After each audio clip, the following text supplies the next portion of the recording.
Sanna Dooley, thanks for joining me on 2020 Revision. Thanks very much for having me. Now, you're the brand commercial director at Kyrö Distillery in Helsinki, Finland. Tell me about your 2020. Well, it's been quite a year. I'm sure it has for everybody else as well. But I suppose for me personally, when everything kicked off in March, I was actually still on maternity leave, which was lucky because we then had all 3 kids at home for 8 weeks, and I was minding the circus on one floor of the house and my husband was trying to get work done on another floor of the house. So it was quite an intense housewife experience for me, and I have to admit that I was fairly relieved to go back to work in August. Even though obviously it's also been a strange start to work as well. So tell me about that and how, I guess, the situation was in Finland, how long you were in lockdown for, and I guess how long you had the kids home for, and you had to manage homeschooling and whatnot, like many people did around the globe. Yeah, I think we were lucky here. We got off a little bit lighter on all. I think from what I can gather, the actual lockdown, the really strict part of it was only for a few weeks. We were at home in total for 8. And then just before the summer holidays, they reopened schools for just a couple of weeks. I think it was almost like a test to see how well the facilities can take the students given the new restrictions and what needed to be changed over the summer holidays so that the kids could go back to school in August. And there was a big sigh of relief audible across the country for those 2 weeks where moms and dads got their lives back for a little while and were able to work almost normally. I also went on lunch cooking strike for those 2 weeks. I told my husband that even if he eats baby jars, I don't care. And then I think over the summer, things really settled in Finland. And I think everybody got to resume some aspects of normality at least. And we have a very strong summer cottage culture in this country. So pretty much the entire nation just disappeared from cities into their little cottages in the middle of the woods. And I think that helped. And we were doing quite well. There were very few infections over the summer months.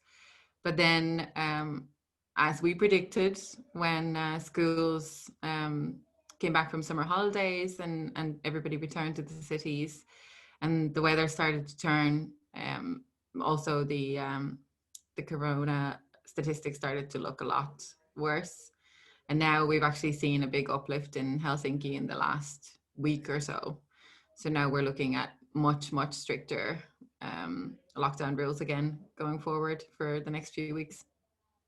But by and large, I think Finland, as part of the Nordic countries, were praised for their swift action in the early part of this, much like, I guess, New Zealand and Australia. I mean, being able to contain, I guess, was the key message that was coming out, and did that successfully, as opposed to, you know, a large region of Europe and also the United States.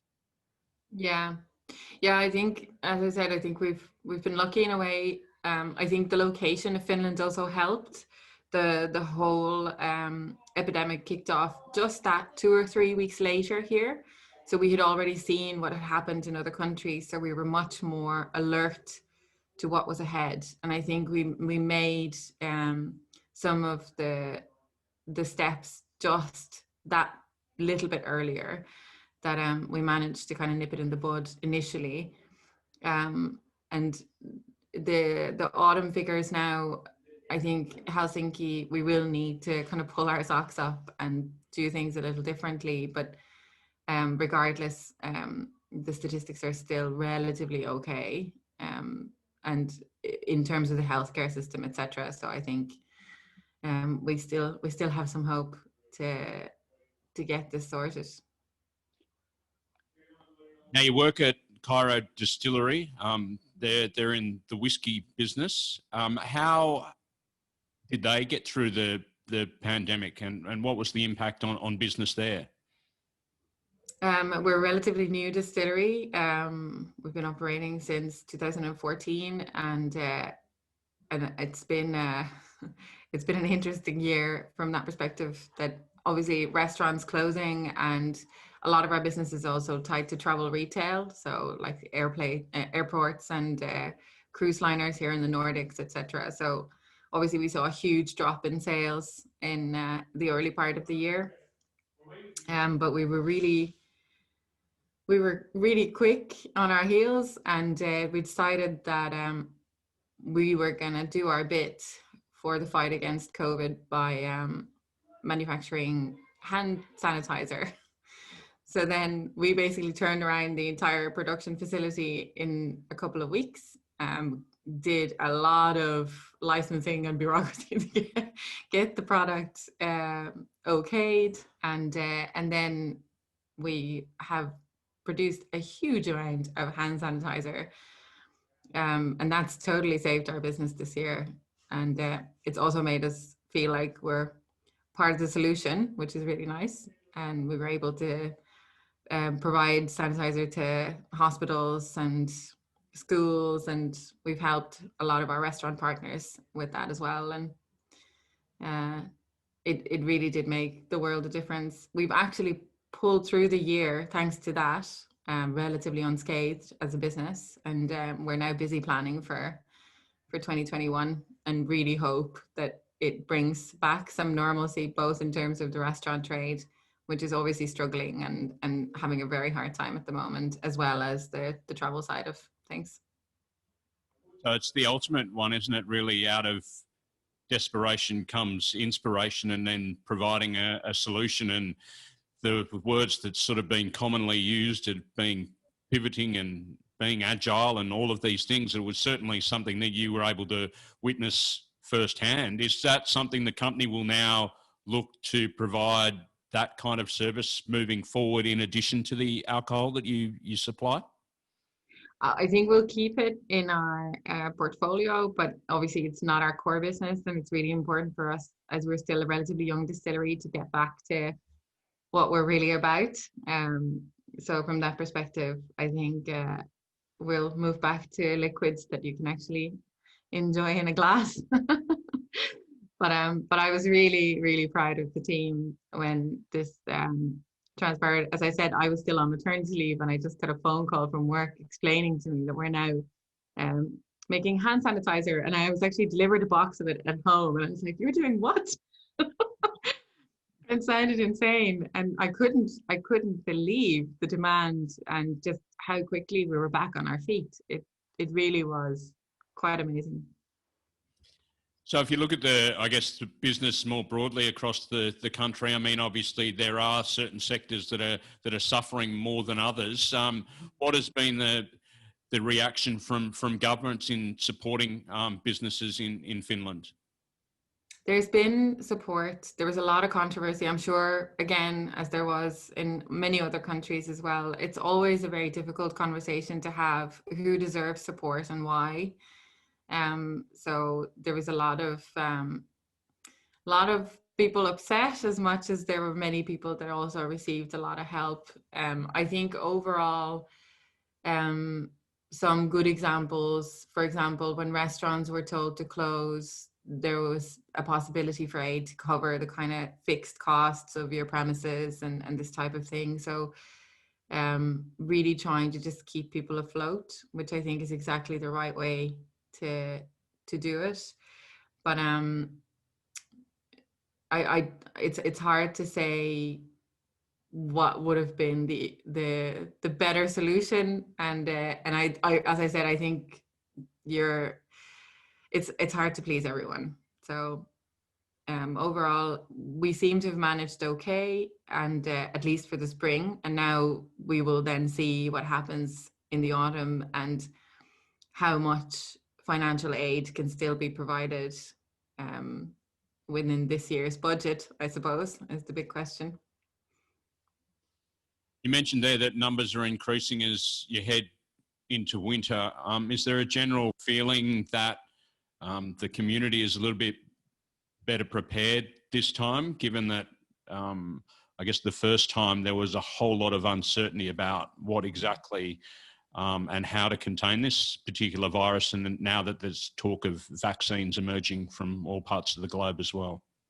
Yeah, I really hope so. And I think we always had the benefit of lagging a couple of weeks behind other countries. So we were also getting that perspective, and we were able to kind of anticipate this turn of events as well. I think most importantly, it's easier for people mentally to accept the situation this time around. The weather conditions at the moment are obviously not much help, because as you can maybe tell, it is very dark in Finland this time of year. So from that perspective, it was maybe easier in the spring, kind of going towards the summer and towards sunlight. But I also think that as you said, the vaccine kind of gives a sense that there's light at the end of the tunnel. And I personally feel that even if that light at the end of the tunnel is months away, I don't care, so long as it's there, and then it's easier to adjust and tell yourself that we can pull through. You ready for a second round of homeschooling? I suppose I have to be.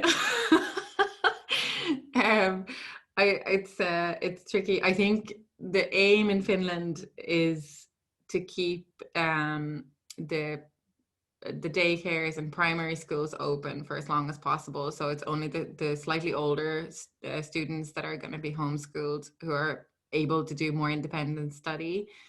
So I'm firmly keeping my fingers crossed that that's the case. But saying that, I also think that from kind of work perspective, there's something to be said for the fact that we're all in the same boat, and you have to be flexible. And I think every company and employer appreciates that as well. And I personally have been able to work around a lot of things, and I really appreciate the fact that there is that flexibility and understanding. And I also think that in a funny way, it's made working life a little bit more human, because you see people more as they really are. You see they sit in their bedrooms and kitchens, and you see their kids in the background. And I think that there's something, if there is something sweet to be found out of all of this, I think that's kind of nice. There is something strangely unique about the fact that this is a shared experience, not only within certain countries, but right across the world. And every parent and every person that's been forced to work from home has got that quiet little nod, knowing that everybody is going through this. Yeah, exactly. And I did find, even like during the spring when I'd be outside with the stroller, walking around with my youngest, people in Finland are not necessarily the type who would talk to strangers or even say hi. We're generally a more quiet type of people. And it was quite funny to notice that complete strangers would like stop at a safe distance, but stop and ask how you're doing and want to talk to you. And I think it really just says that we feel there's a certain type of shared experience in this, which, as you said, is very unique. We'll wrap things up in a sec, but what are you looking forward to most in 2021? I was thinking about this beforehand, and at the risk of sounding a little bit boring, I really don't miss travel that much. That's not the first thing on my list, unlike many others, I suppose. I really just want to go into a crowd of people and not feel paranoid. Like, I want to go to a shop or a cafe or an art exhibition and like stand close to a stranger and not feel like the worst human being on the planet. Yeah, I'm probably going to be the crazy person who ends up hugging strangers on the street, but you know. So.